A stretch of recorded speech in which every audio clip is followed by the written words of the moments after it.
Xabar 24 kanali o'z ishini boshladi. Bugun dasturimizda Ozodbek Nazarbekov ba'zi san'atkorlarning behayo qo'shiq va kliplarini erkinlik deb atadi. Pentagon rahbari AQSh, Yevropa va Osiyoni himoyalab kelganini aytdi. Eron Hormuz bo'g'oziga 100 ga yaqin mina joylashtirgan. AQSh harbiylari Hormuz bo'g'ozidagi Eron obyektlariga zarba berish bo'yicha yangi reja ishlab chiqmoqda. Hindiston Trampning mamlakatni do'zax deb ataganini keskin qoraladi.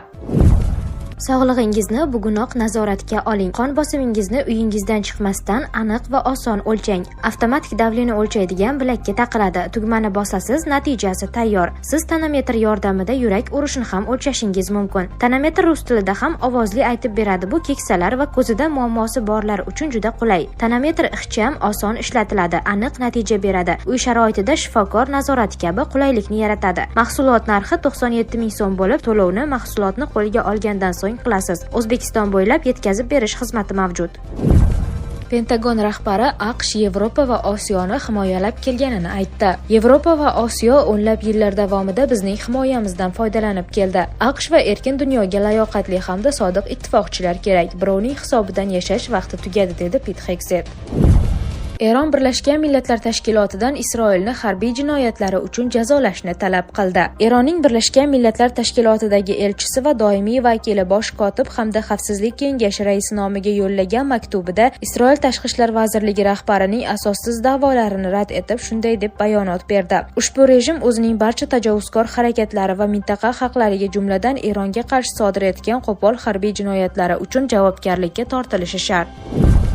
Ozodbek Nazarbekov ba'zi san'atkorlarning behayo qo'shiq va kliplarini erkinlik deb atadi.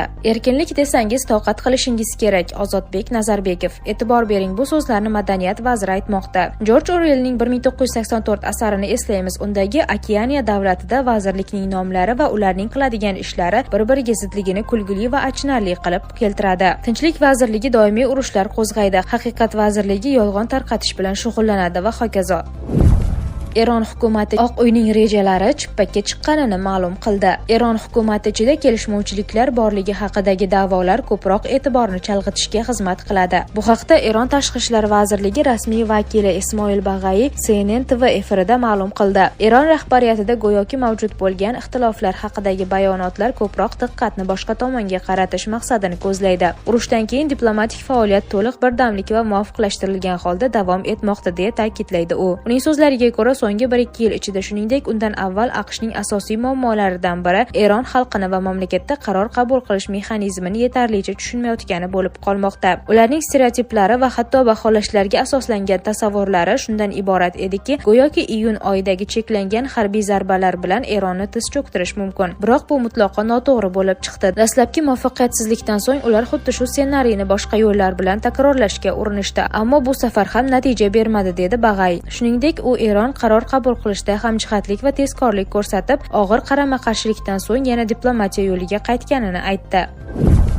AQSh harbiylari Hormuz bo'g'ozidagi Eron obyektlariga zarba berish bo'yicha yangi reja ishlab chiqmoqda. Amerikalik harbiylar buni o't ochishni to'xtatish bo'yicha joriy kelishuv buzilgan taqdirda amalga oshirmoqchi. Ular asosiy e'tiborni Hormuz bo'g'ozi, Fors ko'rfazining janubi va Ummon ko'rfazidagi Eron obyektlarini dinamik nishonga olishga asosiy qaratmoqda, deyiladi xabarda.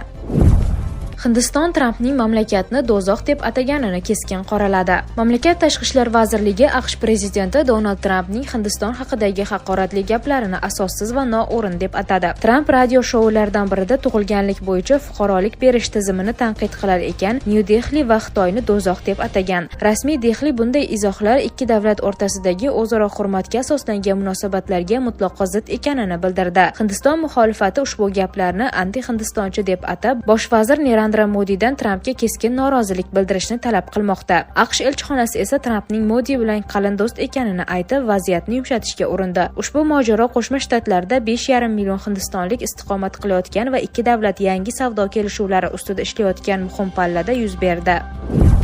Eron Hormuz bo'g'oziga 100 ga yaqin mina joylashtirgan. Eron minalarni kichik o'lchamli baliqchilik kemasiga o'xshash gashti katerlaridan foydalanib joylashtirishi mumkin. Har bir kater 4 tagacha mina tashiy oladi deb yozmoqda Axios nashri. AQSh minalarni tozalash uchun suvosti dronlari, maxsus vertolyotlar va USS Chief hamda USS Pioneer kabi kemalarni ishga solgan, biroq ekspertlar Hormuz bo'g'ozi tor va xavfli ekanini, minalarni tozalash oylab vaqt olishi mumkinligini aytmoqda. Rahbarlar dunyoqarashini mutlaqo o'zgartirishi zarur. Shavkat Mirziyoyev: hozirgi sharoitda barcha rahbarlar o'zi odatlanib qolgan ish uslubi, yondashuvi kerak bo'lsa, dunyoqarashini mutlaqo o'zgartirishi zarur. Bu haqda 24-aprel kuni Prezident Shavkat Mirziyoyev o'z raisligida o'tayotgan birinchi chorak ko'rsatkichlarini tarmoq va hududlar kesimida tanqidiy tahlil qilish va yilning qolgan davrida qilinadigan ishlar muhokamasiga bag'ishlangan video selektor yig'ilishida gapirdi. Prezident kimda-kim birinchi chorak ko'rsatkichi yaxshi bo'ldi, yil yakuniga ham shunday davom etadi deb xotirjamlikka berilsa xato qilishini qayd etgan. Takror aytyapman, global ziddiyatlar, qarama-qarshiliklar, yetakchilik uchun kurash avj olayotgan hozirgi sharoitda dunyo oldingidek sokin bo'lmaydi. Bunday vaziyatda barcha rahbarlar o'zi odatlanib qolgan ish uslubi, yondashuvi kerak bo'lsa, dunyoqarashini mutlaqo o'zgartirishi zarur, deydi Prezident. Bu yil banklar orqali kichik va o'rta biznesni rivojlantirishga 140 trillion so'm berilmoqda. Masalan, kichik biznesga berilgan har 1 milliard so'm kredit hisobiga Shirin shahrida 20 ta, Uchquduqda 17 ta, Xonobod va So'xda 14 tadan, Tomda tumanida 13 ta doimiy ish o'rni yaratilgan, biroq Uchko'prik, Piskent, Bo'stonliq, Karmana, Qo'rg'ontepa tumanlarida 1 milliard so'mlik kreditga o'rtacha 3 ta ish o'rni to'g'ri kelmoqda.